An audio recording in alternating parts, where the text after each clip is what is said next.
guys get your start in music? Hey everyone. I was always around music. My mom is a singer, and my brother taught himself how to DJ and everything. And how I started was I was a stylist first for editorial and celebrity stuff, and then I didn't feel fulfilled, so I went to Toronto one day, and I was like, okay, I'm just gonna take this one-way trip to Toronto, trying to find myself. And then we were doing creative direction work over there, doing multimedia series, and I didn't know what a creative director did, so I learned what they do. And then afterwards, I got a call from a friend who was on tour with J. Cole, and that was his very first tour. So he was like, hey, do you want to join me? I was like, hell yeah. So, and then I left Toronto, went on that tour, and the rest is history. So that's how I got into music. Hi. Oh, is this on? Hello? No, yours isn't. Hello? Let me see. It's on. She brought. Yeah. Hello. Hi. Hold on. Go ahead. I knew from a young age that I wanted to be in music culture. When I was 15, I started actually producing events in my small town, and that meant, for me anyway, figuring out what a contract was with the venue, what it took for costs to produce an event. And when I was done high school, I decided that I wanted to move to LA to pursue this. I wasn't sure how exactly I was going to do it, but what I did know was I needed to find my community of people that were in the same like-minded space. And my start in no way was glamorous, guys. I worked as a street team kid for a ton of East Side punk DIY promoters for, I would say, about 3 or 4 years. But that did give me a really good insight of what the LA demographic was like. So when I was of age, I decided that I wanted to be more hands-on. And I was already hanging out at a few venues, and I managed to get my foot in the door at Spaceland. And for some of you who don't know what Spaceland is, they run the Echo, the Regent, Echoplex, do a ton of pop-ups all over Los Angeles. And so when I was in that space, it became really apparent that you have to be versatile and know how to do a ton of things. But with that came the growing of community. And within that community, that sparked even more interest, because once you know that there's something driving you, again, it's about collecting these people and being like, hey, do you need help? Hey, I know how to do this. And kind of growing from that. And that's really how I got my start in music in LA. Hi y'all, how you doing? I would say that I got my start in music with really great emails, and I'll explain to you guys now what I mean by that. So when I was in college, I knew that I wanted to be in LA and be in entertainment, but I didn't know exactly what it was that I wanted to do. So I began to research different opportunities in the business, and somehow down the rabbit hole, I found out about agencies and mailroom opportunities. So I emailed W&Me, cold email, I didn't know anybody, and sent my resume and was like, yo, hire me, whatever. Ended up getting an internship at William Morris Endeavor, where I worked for summer of 2013. So I just knew I wanted to be an agent then. I don't know if you guys know the history of agencies, but basically you start in the mailroom, then you become a floating assistant, then you become an agent, and then you make a bunch of money eventually. So I was like, yeah, I'm with that. When I graduated, I packed up everything and moved myself to LA. Didn't know, the only introduction that I had to the business was my connection to the mailroom. So I reached back out to that person, and they were like, oh, nah, we hired our class already for this. Basically, when you do the mailroom internship with hopes that you'll be hired back to go back into the mailroom and then start floating. So it's a double mailroom type situation. And then the second class is you become a part of the class when you go back to the mailroom. So basically, when I tried to go back to the mailroom, they had already hired that class for that year. And so I was kind of just out here working odd jobs, like trying to figure out what it was that I wanted to do. Ended up sending another email to this company called Octagon Entertainment that represents a bunch of sports people and TV news people, and wasn't really exactly music, but I was like trying to grab onto that low-hanging fruit that they were talking about earlier, like I want to be in the business, how do I do it? While I was there, I ended up getting the production bug, because at management companies, Octagon was a management company. As a manager, you can produce and represent clients. As an agent, you can only really represent clients. So while I was at the management company, I was able to work on this late night show that we were doing with one of our clients, and I got the production bug. And then I realized I wanted to work in production more so than represent talent, and I reached out to my mentor from college and was like, this is what I want to do, and she sent an email to the head writer of the BET Awards, and that's how I got my first job in music. Fast forward today, I'm now working as a tour manager because when I realized that television production wasn't really fulfilling me, I sent another email and was like, yeah. Your email game is strong. My email game is strong. That's one thing I want to talk about, like learn how to write a good, short, concise email, letting them know who you are and letting them know what you can do, but also not like dragging.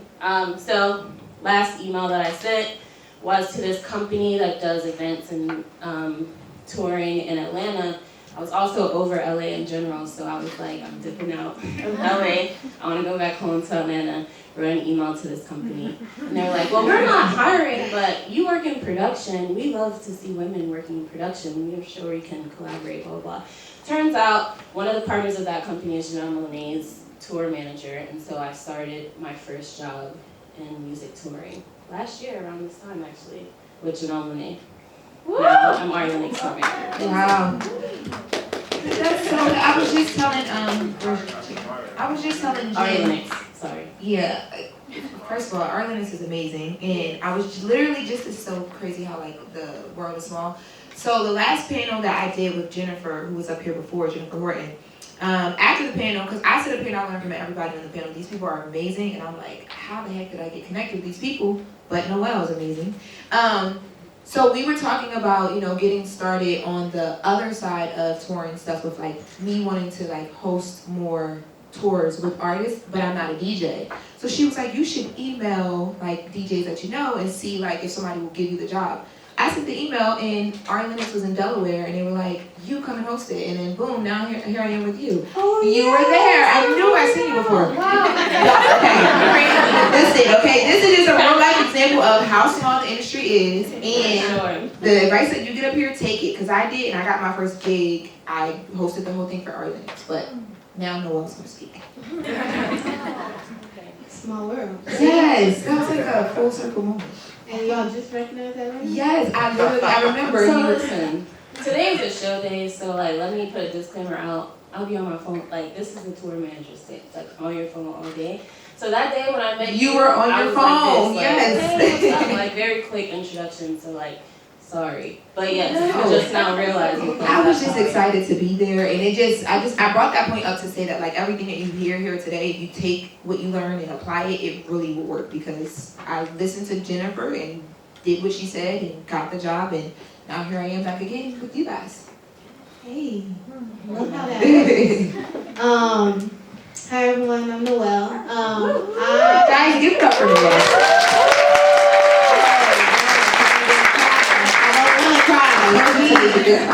No, I don't want to cry.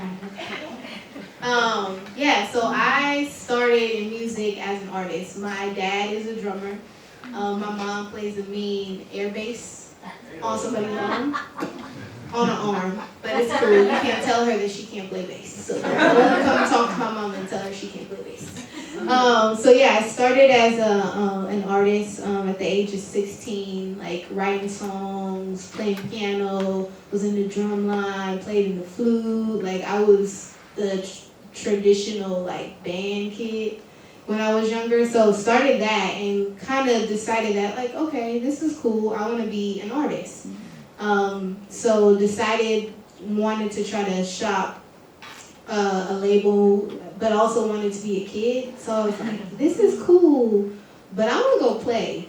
So that didn't really work out for me too much. And then I got a side of the music industry that was just not so sweet, that I'm sure any and everybody kind of experiences, but you kind of push through it. So after kind of exploring wanting to be an artist, I decided that I wanted to go into the music industry side. So got my degree at Cal State Northridge. And from there, yes, C-Sun represent. What's up? Go C-Sun. So from there, kind of got similar to you, the music, the production bug, where it's like, I'm from the Inland Empire, Victorville specifically, and this crew, this dude around my area was throwing these concerts. So he had thrown a concert with Drake and Day 26. And I was like, me and my cousin were like, oh, cool, we're gonna do that too. like it's just that simple. So yeah, decided to throw, using my financial aid money. That is where college did benefit me. I know we were talking about college. Because all I got was some shoes.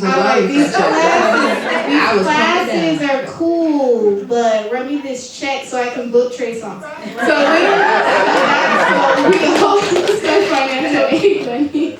To book Trey songs for this concert in the IE, and from there it was Trey Songz, it was Miguel, YG, Drake, and I was just like, whoa, this is crazy. And I'm like, financial aid was lit. You had all that. Well, there was like 13 of us. Oh, okay. I go to college every semester. 13 of us contributing like $5,000 in financial aid. Like, yes, you smart. figure out enough at least for a deposit. So we figured out the deposit, and then yeah, from there, just Drake was a surprise. So people's reaction to when he came on stage was like, yo, I'm like, this is what I want to do. Mm-hmm. And then from there, I figured out how I could do it. Lost a bunch of money. And I was like, okay, how can I do this with other people's money? From there, got involved in college. C-Sun has this thing called Associated Student Production. So oversaw all of the concerts over there and booked Big Sean and Diplo. And then from there, I was like, okay, this is dope. I want to do this. So I ended up working for the Recording Academy, and then kind of figured out my way to getting to Golden Voice, where I'm doing production and also more so marketing, but then production, where I got to meet Tony on some fun project called Sunday Service for Coachella 2019. You just be so nonchalant about these major things. Give it up for that. All this stuff, ladies, all these amazing things, and finding your way into music. What have been some of the obstacles that you guys have faced, and when you faced them, how did you overcome it? I'll start. I think one of the biggest hurdles that I had to deal with was ageism. Because when you come into a space that's run, for the most part, by people who are maybe 2 times, 3 times your age, there's a way that they're used to doing things. And when you approach them with new ideas or things that just aren't in their space, they usually are like, oh, well, you're young. You don't get it. And you're just like, well, that's cool, but I do get it. That's why I'm here. That's why I'm working so hard. That's why I'm hustling. And I think the one way, at least in my experience, that I learned to jump that hurdle was to really project what I could do. And because once you show someone that you have the talent that you need to, whether it's produce something or curate something, they're not going to forget that, because they're like, oh, yeah, remember you helped us put together this radio show or whatever it was, and you're going to be their go-to person for the next time. So it's always, don't stop, just keep going. That's my best advice for you. Don't stop, get it. Yeah. Virtue lesson. Anybody else? Repeat the question. I know I read these questions. So An obstacle that you faced and how you overcame it. Yes, definitely ageism, but sometimes being the only woman in the room. How do you navigate being the only woman in the room and then not necessarily feeling intimidated by your male counterparts, and how you can utilize them as allies? So that took a long time for me to kind of figure out. It's like, like, okay, how can I find allies in this space and not feel like, oh, I need to compete with you. Like, everything that I've been able to accomplish has been predestined for me to accomplish by God's will, period. So I don't have changing the perspective of like, okay, I'm not here to compete with you. I'm here to try to figure out how we can work on the team and feel not coming off non-threatening, but not dimming your light at the same time. Right. Like, I'm not gonna reduce who I am so you feel comfortable, but bring who I am so that you feel like I'm not threatening you, or meaning like I'm not coming for your position. We can work together and you not feel threatened by anything that I'm doing. We're working together on a project, and at the end of the day, we're trying to figure out the same end goal. So it's more of a mental thing and a self thing. Of like, okay, even though you may be the only woman in this room, don't lower yourself to feel like you have to, like, oh, I have to be more meek or something. No, be bold, be confident, walk into a room, know what you're talking about, and be prepared. I've actually learned to make it like a superpower type of thing. Like, I now love going into places where like I'm the only, whether it's a woman or black or the youngest person in the room. I love it because there's certain things that they just don't get, and then it's like, boom, here I am. Let me break it down to you. So that's how I look at it too. Yeah, I would like to piggyback on that, especially being one of 3 women on a tour, and a tour bus with a group of 10, so it's 7 men to our 3, one of which being Ari, so like she don't really count. It's like me and one other person in the crew. Having to know and learn how to like assert yourself without seeming like you're aggressive. Like, they love to tell me that I'm screaming on them, like, because I'm just stern. But like, I never want to be that person who seems like they're too aggressive, or like that I'm always like in a bad mood or angry or whatever. Like, I never want to be that person. So that's an obstacle that I'm working on daily. And then also I would say having switched careers. In television, everything is very much so departmentalized. So like, you have the talent department, you have production, you have transpo, blah, blah, blah. So like, I was working in production. I was able to go to the venue, do my job, and leave. Like, I don't have to worry about nobody's feelings. I don't have to worry about any of that.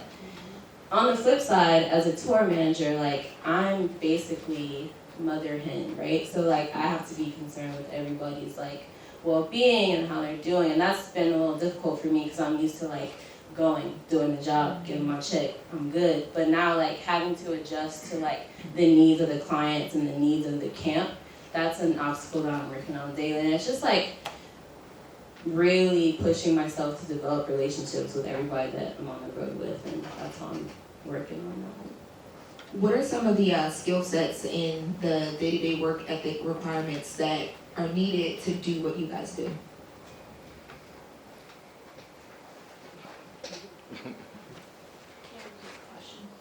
So some of the skills that you like go to every day in your day-to-day job, and you know, what is your work ethic? Like, what does it have to be like to get your job done?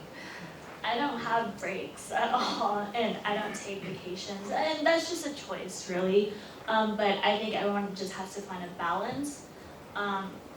People who are always like, either on my IG story or who follow me, they're like, oh, when do you ever have free time to do your own thing? Because they always see me like on set or doing a music video or something in production, and that's not my only life. But I think just hustling, and you know, being a woman and hustling is hard because it's like we have to work twice as hard for like to keep our position. And then it's almost like we have to prove ourselves, but not really, because our presence will make it known because either we're the only woman in that room. And I kind of wanted to bridge off of what we previously talked about, but I mean, moving on is that like, you know, going into a recording studio, the artist and his entourage would shake everyone's hand but yours, you know, and it's like, what if you're the most powerful person in that room and they missed you, you know? So it's like, okay, cool, bet, Like that I was meant to know. Yeah, that shit happens to me all the time. They're All always like, the oh, so time. who do you know here? I'm like, Or I'm the, boss. or they'll assume or they'll assume that you're a model or like, you know, Or just say somebody's it or girlfriend. something. It's I got like, no. mistaken for somebody's girlfriend before, and I was like, Yes. actually, I am, but he's not even in this room. So Right. Right, so like, it's almost like you have to like go into that room, bring your laptop, be a hustler, like you mean business, you know, and I think that's like part of the. That's the absolute worst. Like, just to kind of start on that conversation, like, guys, we need you guys to be our allies in that. Like, seriously, like, I can only tell you how many times I'll come into a room and I'll stand next to some dude and someone will automatically assume that I'm his girl. I'm like, no, I'm not his girl. I'm you just over actually, there chilling, like you no, over here sorry. missing out I'm on a actually big, different. you want to be on Coachella? You better know my name. So it's like stuff like that where it's like, don't assume, don't automatically assume. And I'm not calling anybody out saying that that's the case, but just be extremely mindful of that, of like, acknowledge every single person in the room, no matter if it's a male or a female. So go ahead. Yeah, skill set. I feel that it's important to know what you are not good at and figuring out how and who you can speak with about improving those things. Like a lot of times I think we try to go out and fake it till we make it, but like you get to a certain point where you may not know how to do something or you may not necessarily be good at it. But if you know who to ask the question to, like that is a skill set in itself as well. So like know what it is that you're good at, know what it is that you are not good at, and figure out how to be better at what you aren't good at. Now my next question is for Victoria and Kiana. So what steps would you recommend someone to prepare to enter into your field? Intern. I literally interned for 3 years straight for free. And I'm not saying you guys should do that for absolutely free for 3 years, but I think I was just taking every opportunity that came my way until you guys realize your worth and be like, okay, no, I can get paid for something like this. I was taking 23 units at UC and then interning for like hours and then came back for that night class because I still thought education was important until I was like, no. So I was interning a lot, and that's when I was doing like the editorial, the styling job. Like I was still trying to find myself, right? Like within that industry. And then that's when I did an editorial for Time Magazine for Jay-Z, and that's when I was like, yes, this music, and yes, Jay-Z. You know, like law of attraction is so real, guys. Like, and I'm saying this because when I was like 16, 17, 18, I was signing up for gym memberships. This brief story, but it's hilarious. I was signing up for a gym membership, and it would say like, oh, what's your occupation, what company you work for, right? So I'm like, a creative director, or no, I actually said something like a creative or something. And then the company says Rock Nation, right? So I did that for all my forms, like, for just like miscellaneous stuff like that, right? Obviously not the legal stuff, but so then after that, like Rock Nation people started falling into place, and then I started like meeting Kareem Biggs, which is Jay-Z's right hand, right, for Rockefeller, and then Lenny, and then all these people just started falling into place, and I was like, this is so real, and I visualized this, I wrote this down, and that's why it's just like, everything you guys do now, make sure that it's gonna make sense 5 years down the line. Yeah, I agree wholeheartedly with that. Everything that I've ever said I wanted to do so far in my life, I've done. So I'm a big believer in like speaking things into existence. You are the words that you speak. So just like, if you, literally I have a list, and it's so funny, that I wrote, I don't even remember, it may have still been in high school, and I put like all these award shows on it. And I've worked all those award shows. Like I had forgotten about the list, but I had put that out there already, and the universe was already working in my favor to get me behind the scenes of all the award shows that I thought I wanted to do, and even ones that I never really even knew about. Like I've been doing the Visual Effects Society Awards. Y'all know what that is. It's at the Beverly Hilton. It's a huge Hollywood event. Been doing that the last 2 years. So it's like, put out into the universe what it is that you want to do, and then also like make sure that this is what you want to do. being in the industry is not easy. Like, it's not for the faint of heart. Like she said, I'll be taking vacations, but she don't take vacations. Like, a lot of people don't take vacations. Like, if you want to live that work all the time lifestyle, like, make sure that you're going to be able to do that. Make sure that you're not going to get homesick. Like, there are a bunch of things like that come with this industry that you may not necessarily realize, but be sure that you're 100% sure that this is what you want to do.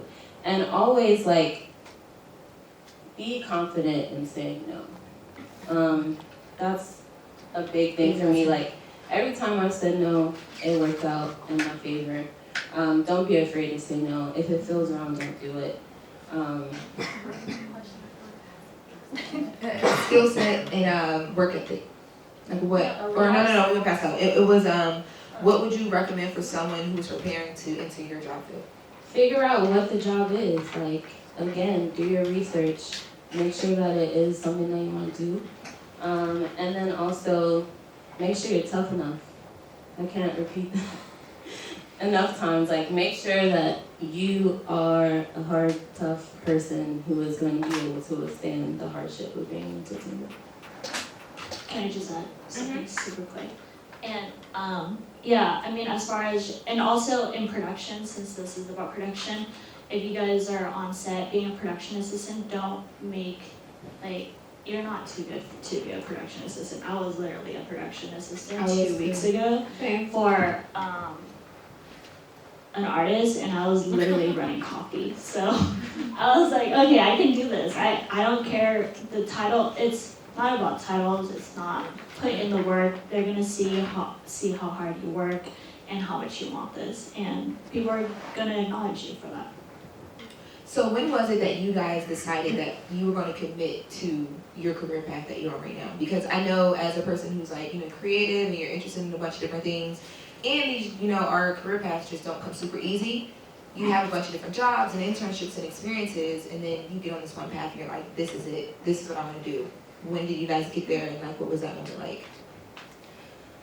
I think beyond the cliche of feeling like you will work doing this for free, for me it was when like Noelle called me and she was like, I want you to talk about your life.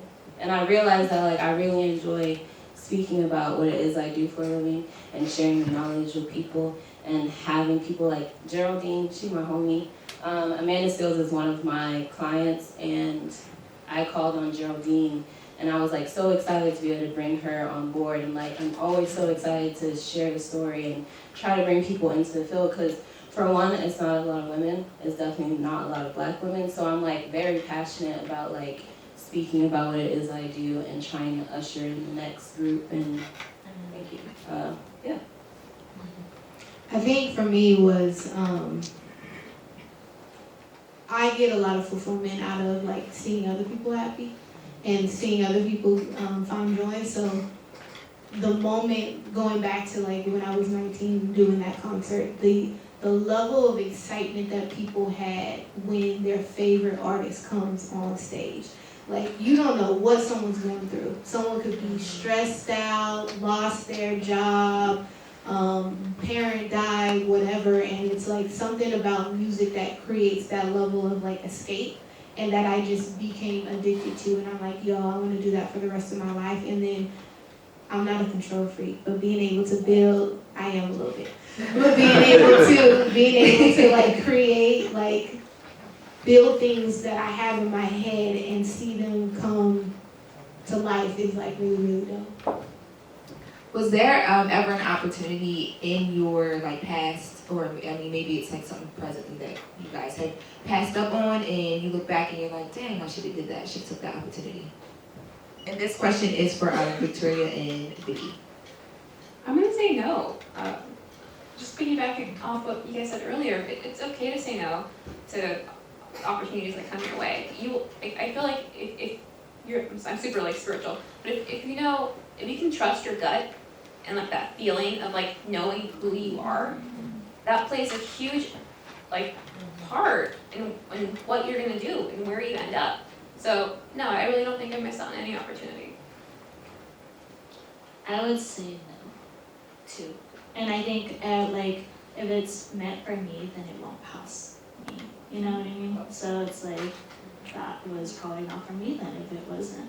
And I think, if anything, I probably would attend more events like this, or just going to show face and support people like your friends or people who are up, like coming up, you know? Probably, yeah, attending more events or even socials, meeting new people, building up your network, because your network is your net worth. I want to piggyback since both of them said no. I had this opportunity when I was like straight out of college to manage someone. His name is DJ Mosky. Actually I did manage him, but he DJs for the Rams and like a bunch of sports teams, and like he wanted me to be his full-time manager, and I was like, bro, how am I gonna get paid?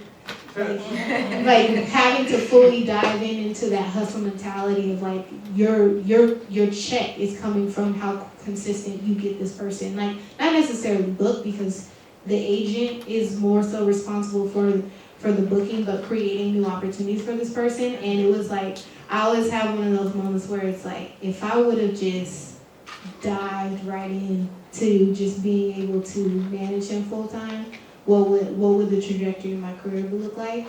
But it's like if all those things come around full circle, because I ended up working with him again. But it's just like, Like, what would it have been? yeah, what would my life have been like? Where it's like it comes down to confidence, and I don't think I was ready. I don't think I was prepared to be able to fully just take that leap of faith and be like just fully rely on my grind mode. I think it was a lot of immaturity in my part that I needed to learn through the process of like working for different companies and skill sets, and mostly just believing in myself. Like I think I needed to gain some more self-confidence through that process that I may have had to figure out, and if I got thrown in the fire, but it was always one of those what if moments. So if you have one of those moments, make sure that you do your due diligence and think about like all of the different scenarios of like, okay, what are the pros if I do this? Am I willing to put in the work that is necessary to take and grind and hustle in order to make this happen for somebody? You said something really important too. I want to just point out, because I know we had a question earlier about entrepreneurship and like kind of what the playbook on that is like. I don't know if you guys even caught it, but Noelle just said that she turned down and essentially you would have been an entrepreneur at that point, but she knew that she needed to go work for some companies to learn the structure of like doing the business and the booking and all that stuff. So that's another good tidbit for your students too, is like, I think people think you just wake up one day and like business just works and you're this amazing entrepreneur on Forbes, and it's like, no, sometimes you work for a company and you learn the structure and you take that and you got the model, so.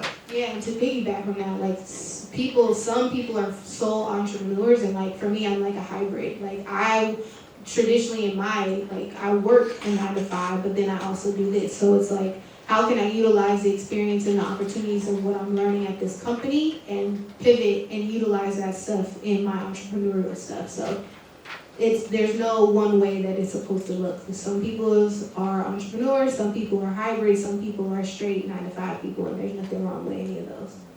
So our last question before we do the question and answer is going to go to Kiana and Noelle. What is the best way to develop a community, and is a community or like, you know, your tribe, is it important?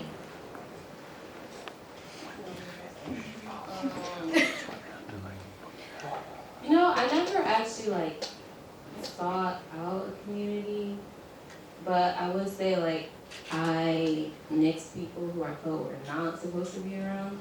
So I think I don't really know how to explain it, but I have a community now, and I think the way that I've developed the community that I have is that I like really look to these people and understand them and make sure that they're like aligned with what it is that I want to do, and that I'm able to be beneficial to them as well. So I would say that community is important in that regard. But also, like, as a tour manager in this business, like I said earlier, like, there aren't very many of us around. And I think community is important in that way because, like I said before, sometimes I can't be in obviously, I can't be in more than one place at a time. And I have to call on my community, like Geraldine, to go and sub for me with the client. I'm actually subbing for a friend of mine in my community on this RE Linux tour because he has like 4 clients on the road at the same time. So as far as like keeping community is important as well for like keeping me working. So I would say like if you are wanting to become a tour manager, you should probably reach out to tour managers and find out like what they're on or what's like how many people they have on board with them in their community and try to put yourself into one of those communities. Actually, Chelsea back here, I also, yeah. Hey, Chelsea. Chelsea's also a part of my community. I was able to hire her and on with Amanda Silva as well. So it's just like, you really rely on your community to be able to step in for you.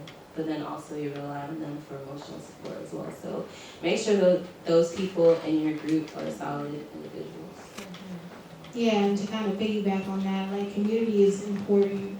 Just I guess even from like from a support and mental health perspective, it's like sometimes I know one of the times when I was doing multiple times when I've been doing concerts, some people who are not in the music industry just don't get it. And it's like, as much as you try to get them to get it, it's important to have a community of people who are in your realm to be able to support and have conversations. Like, the goal of this was to be able to have conversations that 9 times out of 10 we have individually. Like, I may have a personal conversation with Lauren about something, but 9 times out of 10, there may be someone else who's afraid of having that conversation because they feel like it's an isolated issue. So, and then kind of piggybacking off of what Kiana said is like being able to tap into your community when job opportunities. Like any opportunity that I have, I want to hire. I want to be able to bring in somebody that I know. And it's important, especially in LA. I know it's a little difficult because it's so hard sometimes to build relationships, but making sure that your intentions are correct when you are approaching people and building out a tribe is like, like at the end of the day, I'm a person and you should want to get to know me, not what I do. So 9 times out of 10, I feel like there's a lot of people who can feel through the phoniness of like, no, how are you doing today? Lauren, what have you been going through? Like, oh, I saw you post something. How's your mom? This is literally our phone calls when we do talk. Yeah, We don't talk all the so- time, but when Noelle calls me, it's like I'm about to have to really unleash because she is that person. Yeah, and it's important in building authentic relationships. It's like, it's cool, like let's talk about the business stuff, but let's talk about how you are as a person, because as you guys see, like we go through some really stressful things in this industry, and if you can't rely on the people who are next to you, to your left and to your right, people burn out, and then you just be wondering, what happened to so-and-so? Like, did you check on them? Did you see if they were good? Like, are they good? They may be going through something. So for me, community is really important. So we'll open up the floor right now for questions. So you're here first. Stand on up. We're gonna grab it. I'm like, I know I'm usually the mic person, but I'm over here, so I can't give it to you.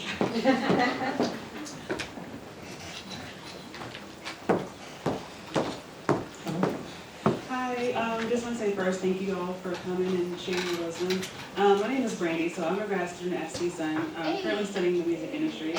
So I'm getting ready to graduate actually in May, and I want to get into tour management. So Kiana, my question is, like, these emails that you sent out, I'm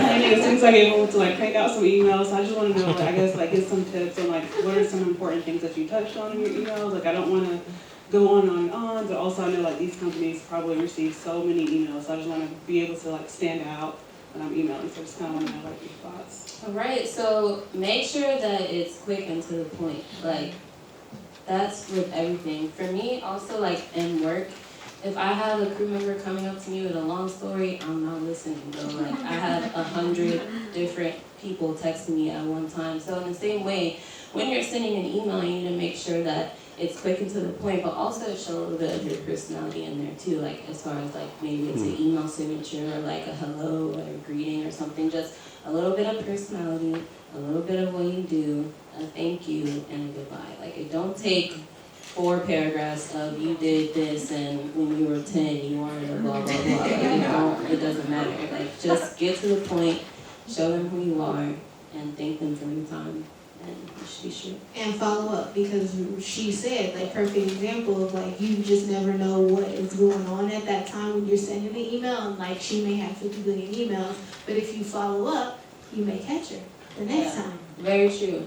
I'm always like, for sure. I tell people, like, if I don't get back to you within, when I'm on the road and a crew member has something and they need something that they need, I'm like, if I don't respond to you in 30 minutes, hit me again. Like, so definitely follow up, because it's never personal. That's another thing. Like, learn that a lot of this stuff is not personal. So like, if you don't get a response to your email, it's not the end of the world. Follow up. You still may not get a response, but at least you did your due diligence to like try. I have a question over here. I'm probably loud enough.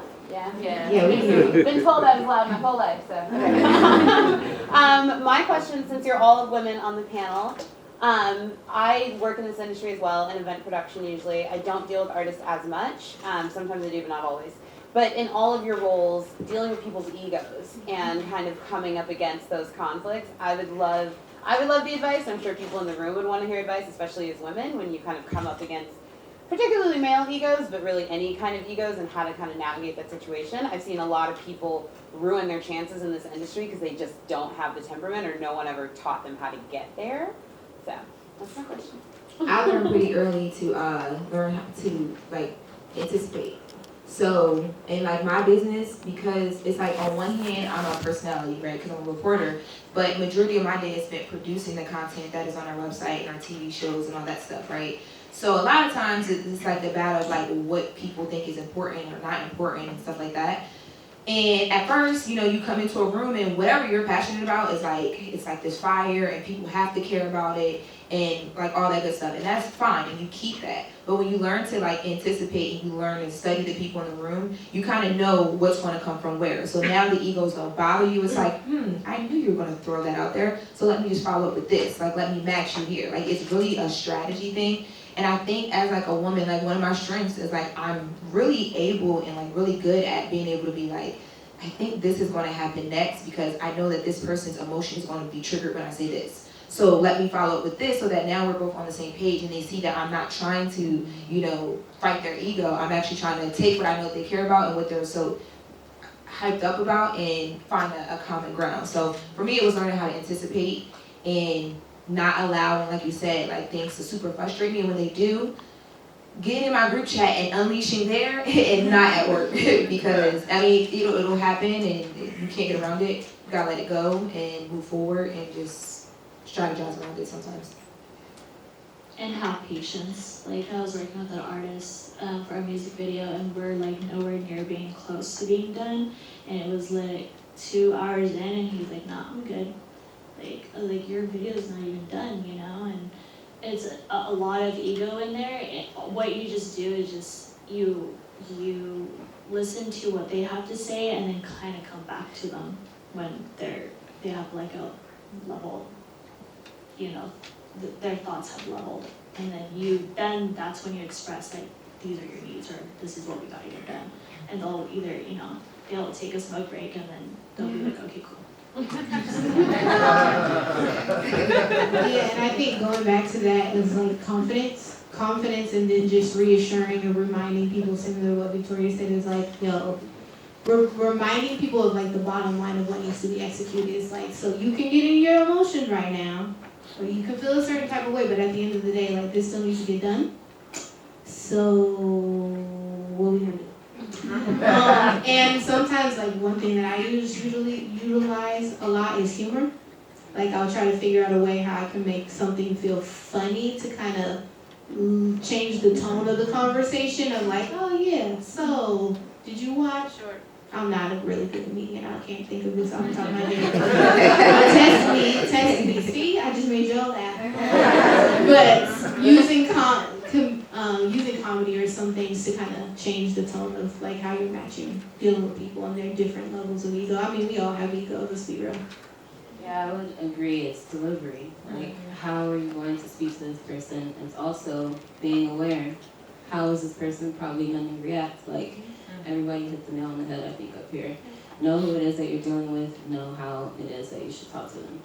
and always treat people with respect. Like, I think no matter if someone is treating you with respect or not, like, don't lower yourself down to their standards, and like 9 times out of 10 you'll win. That's the true testament of like how much do you love what your end goal is versus this ego battle and who you think should win, is when you can say, you know what, I'm not even gonna come down to what you have going on, we gonna figure this out up here. I'll meet you when you do a smoke break. Another question. Yeah, another question in the back. Hey everybody, my name is Shola. So I'm a professional dancer. Thanks. I dance professionally, full-time, thank God. I've come to a point in my career where I'm feeling like things don't excite me as much. You know, the veils, the bookings, I'm like, this is great, but I'm feeling in my spirit that I'm wanting more out of my career. So I wanted to ask the question of, were you guys ever like challenged with another passion? And it could be music. I'm like interested in like songwriting and styling, so I'm like wondering like how do I go about navigating and exploring these new passions and fields, but still staying true to my true calling and my passion, but also being open to new things. So just wondering if you felt like conflict or if you felt like you had to put one aside to really dive into something new. I actually recently faced something very similar where I was feeling really uninspired where I was. And it was more, it wasn't about so much of my surrounding or anything, it was more of where I was at as a person, right? So it was taking a moment to step back and really analyze what is it that you're craving as a human being. And the best advice that someone gave me was to reach out to the people that are inspiring you currently. Ask them questions, like on a very humanitarian level, and be like, hey, I really like what you're doing. Would you mind getting coffee with me? And starting from there, because that way you're able to build up slowly, kind of like, I would say, a little pathway of things, right? And then when you get all that information together, that's really gonna help you see what it is that you actually want. So take a step back and just really take a breath. That's what you gotta do. To kind of piggyback on that, more music was a passion project. I was feeling, not that I wasn't satisfied with my job, like I love my job and I have good ways, but it was like, okay, what can I do that is going to give me a level of consistency, of inspiration that I can use to kind of get me to the next thing. So really dabbling into things that, you know, you find joy in. So whether it is writing a song or painting or whatever, like I say 9 times out of 10 a lot. I'm like, dang.